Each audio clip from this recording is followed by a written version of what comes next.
Good evening to you all. Very warm welcome to ETV News, and I am Grum Tariku.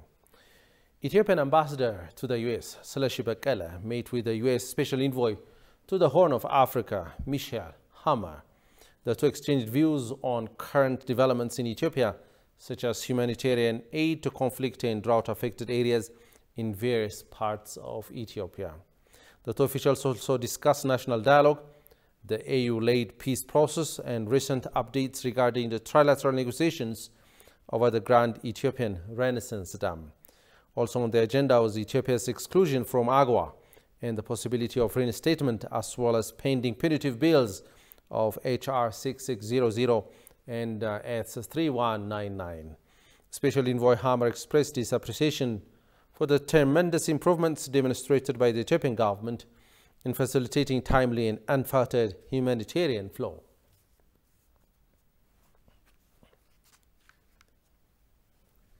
A seasoned Italian journalist dismissed accusations by the TPLF that the Ethiopian government is blocking and weaponizing aid to Tigray.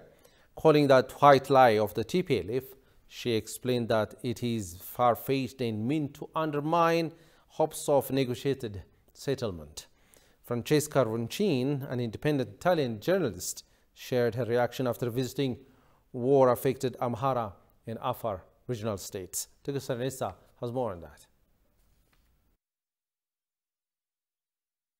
An independent journalist from Italian media with a focus on migration, Francesca Roncini, told ETV that the TPLF left the two states devastated, saying that 90% of emergency humanitarian assistance has been sent to Tigray regional states by aid organizations. Roncini went on to indicate that the only remainder 10% of emergency assistance has been sent to Amhara and Afar regional states combined. Roncini further shared her saddest moments while paying her visit to these two states. Talking about the sad thing,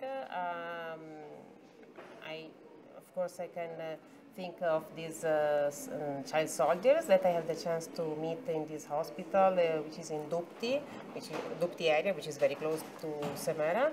I met some girls and some boys, very young of course, and it was really appealing to see in what condition they are and how they've been brought to war by force. So their story was really touching, and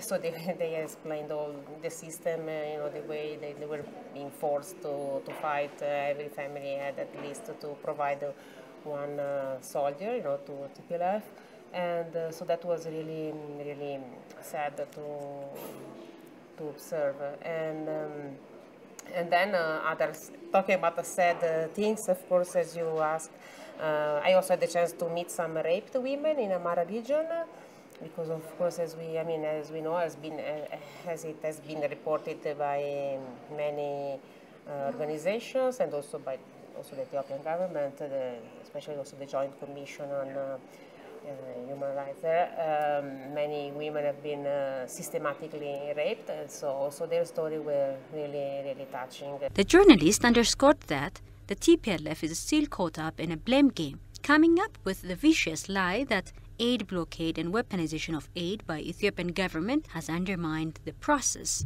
This, she said, is far removed from the reality on the ground. When I was in Semera to see the UN aid compound, the humanitarian aid compound, sorry, because I wanted to see how this aid flow is working actually, and I had the chance also to speak with some of the World Food Program officials, and they also told me that I asked them, so out of curiosity, after 1 year and a half, we heard about this blockade being put on by the government. Was the blockade there or not? And they told me, oh no, there was no blockade by the government. Of course, there were some problems on the ground, maybe because the rebels were, especially from last December to April, when the TPLF invaded the Amhara region, the Afar region, so there were all the fighting. So, of course, the aid the trucks find difficulties in getting there, but there was no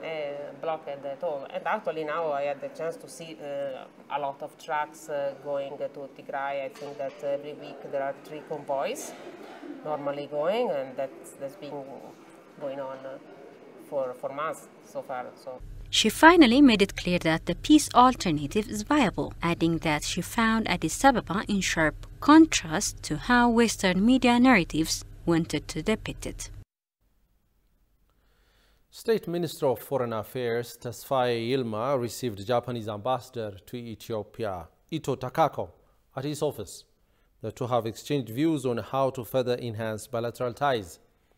Investment and trade cooperation, humanitarian assistance, and several areas of partnership are among the top agendas tabled for discussion. Ambassador Takako indicated Japan has so far delivered humanitarian assistance worth $23 million to vulnerable segments of communities in Ethiopia.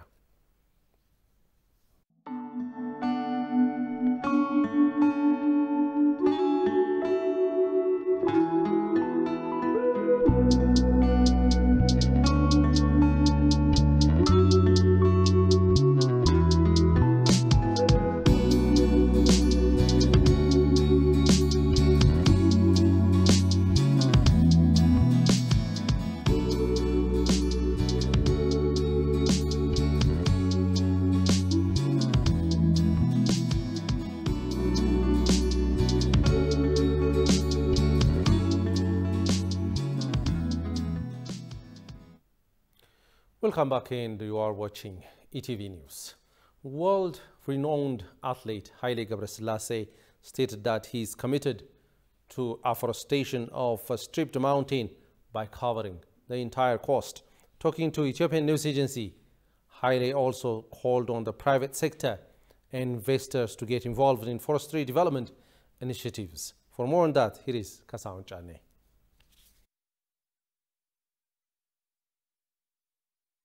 In Ethiopia, since 2011, a Green Legacy program has been designed targeting to plant 20 billion saplings in 4 years. And this program, men, women, big and small, all Ethiopians are participating in planting native and edible fruit seedlings across the nation.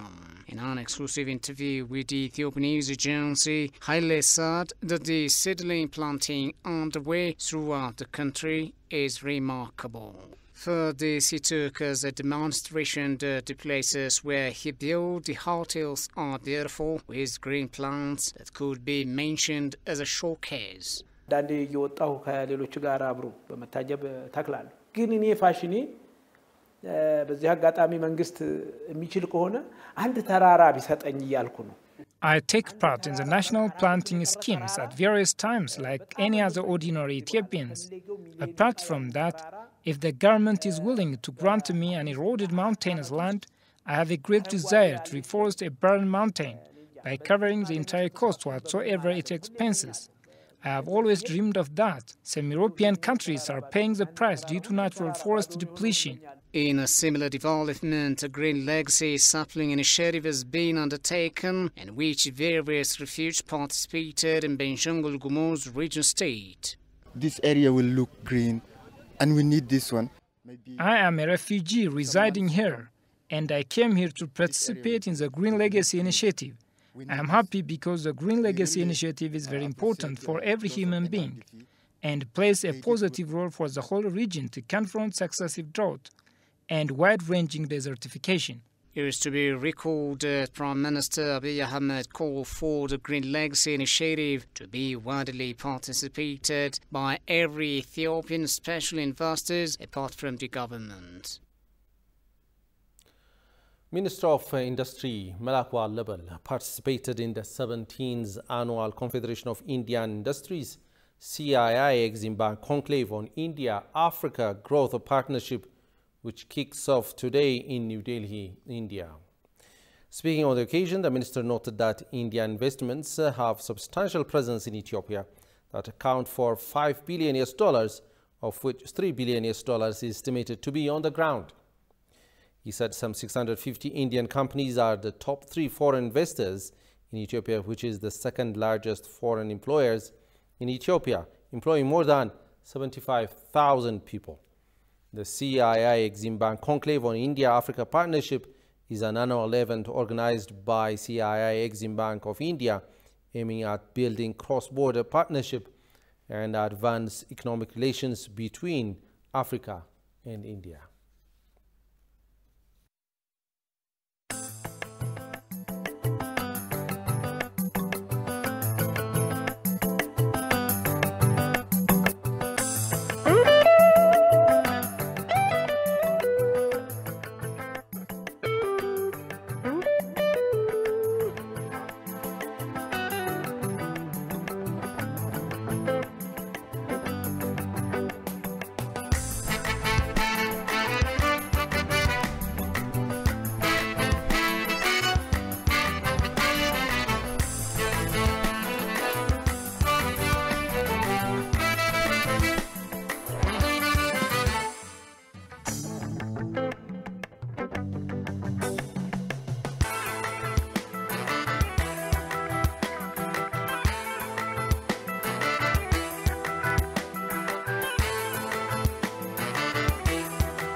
It was about 20 years ago, the continental body, African Union, came into being, replacing its predecessor, the Organization of African Unity, OAU. Established in 2002 with 53 African nations as members, the AU became the successor of the Organization of the African Unity, OAU. The OAU concentrated its efforts primarily on decolonization and the establishment of diplomatic relations between members, while the AU prioritized economic development and entrenchment of lasting peace. A scholar told ETV that the AU role is mediating conflict between member states and fostering unity remains its primary weakness. Johannes van Town has the following report.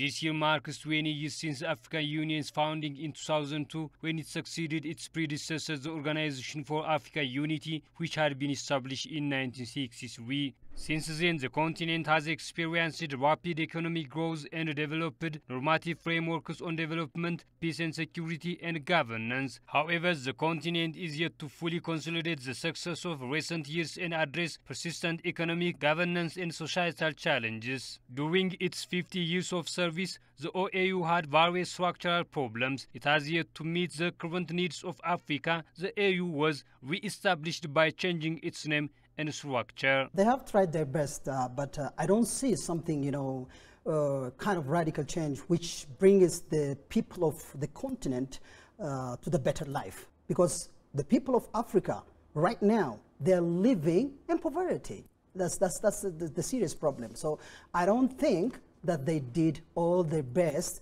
to bring, to lift up this continent to the better place.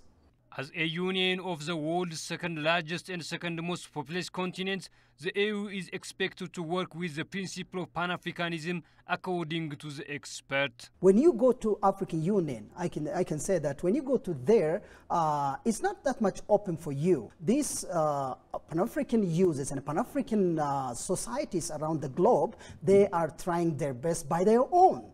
Even they don't have the kind of grant or something to continue their projects. They do by their own. They collect some money from here and there, and then they do susus and then do something with that, what is expected from the diaspora community, and then what is expected from African descendants, and then do something better for the African nation. So they're trying by themselves, but still it's very important. African Union needs to work with the diaspora community, and then who are working here, the African users here in the African continent. The AU's role in mediating conflict between member states and fostering unity remains its primary weaknesses. Even after 20 years of its existence as a recognized institution, the continental bloc has utterly failed to deal with unconstitutional change of governments, instabilities, drought, and other man-made and natural disasters. Sudan, Burkina Faso, Guinea and Mali are currently suspended from the African Union for military coups, causing many commentators to remark that Africa is stepping back to the 70s when such actions were the order of the day. Demands continue to grow, prompting expectation to accomplish more for the continent in the coming years. And as a new generation of African, I feel like I just want to see my people not starving anymore. I don't want to see poverty here in Ethiopia and then in the continent at large. And I don't want to see different scarcities here and there. People are begging here, and I don't want to see that. So we want to see some kind of changed Africa, changed countries in the continent as well. So we don't want to be pushed by the Westerners. I don't want to be. So I need, at the same time, I need to enjoy democracy, the democracy that they enjoy in the Europe. And then also I want to have some kind of peaceful life in here, suitable life in here, very stable environment in here. So these are very important things that the AU should do. While turning 20, the AU must speak with one voice, work towards greater accountability by member states, and deal with the problematic issues of external funds.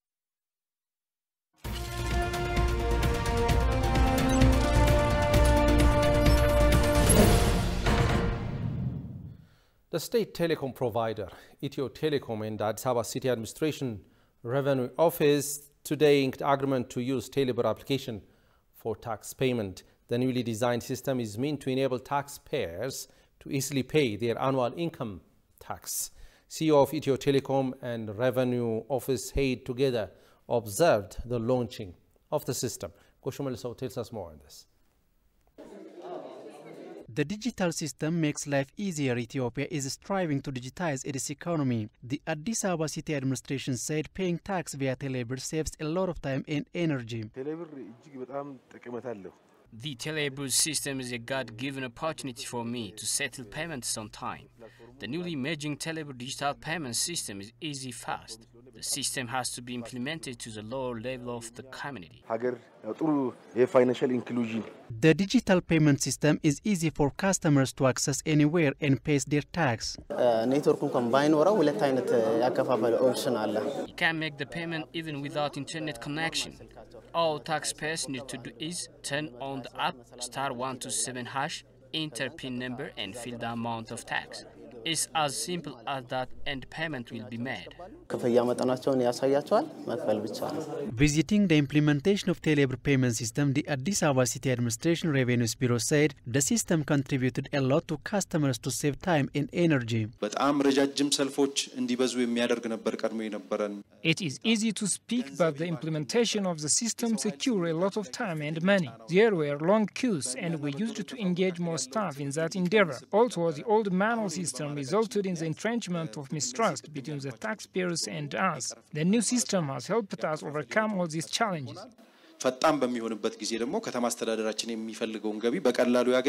CEO of Ethio Telecom, Freyot Tammru, said the digital system will be replicated in other government institutions to realize digital Ethiopia. We all have to play our fair share to realize digital Ethiopia in all sectors. The system will be installed in several other sectors as well.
In sports news, Ethiopian athletes are hoping to grab additional medals in the 18th World Athletics Championship being held at Oregon, USA.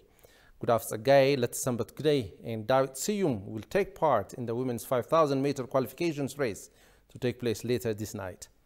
Ethiopia is ranked second in the overall medal table after securing 3 gold and 3 silver medals at the 18th World Athletics Championships. Meanwhile, Ermias Girma and Tolosa Bodana will participate in the 800-meter qualification. Magdas Abebe and Yeyor Wuha will also represent Ethiopia in 3,000-meter steeplechase final competition in the championships.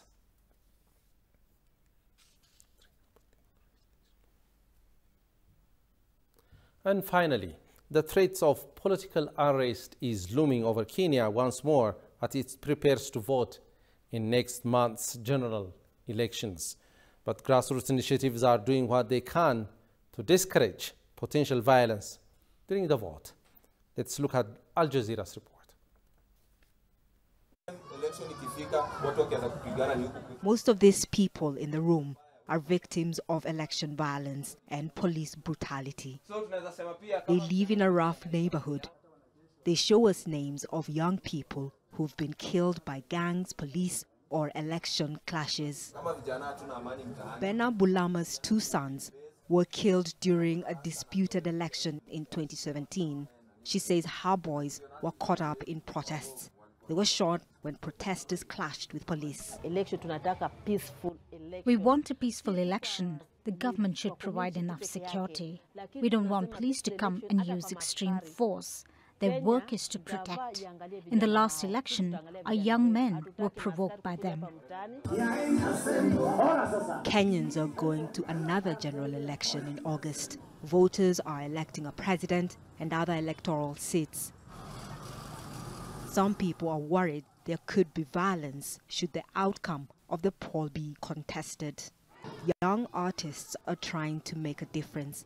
Here they're painting a story of the complicated relationship between residents and police. We are worried. If there is any way to prepare the community, we will do it. We are telling young people we must not bleed for the politicians to lead. The government has a body that is responsible for ensuring people coexist in harmony. Officials have been traveling across the country telling voters to keep the peace. We need to talk to the Kenyan people themselves and empower them to, first of all, reject political manipulation and also incitement to violence, and most importantly, not to politicize their ethnic identities.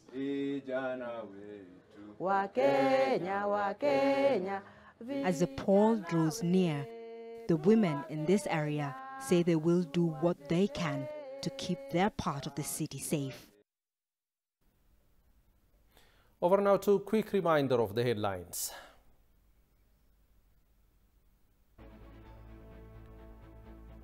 Italian journalists dismissed TPLF's baseless accusations.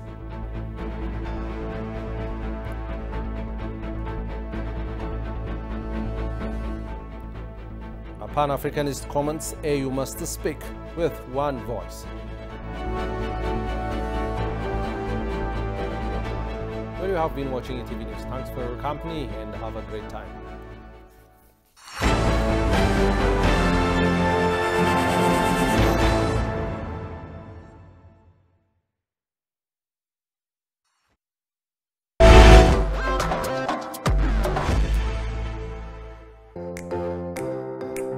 The Ministry of Urban Development and Infrastructure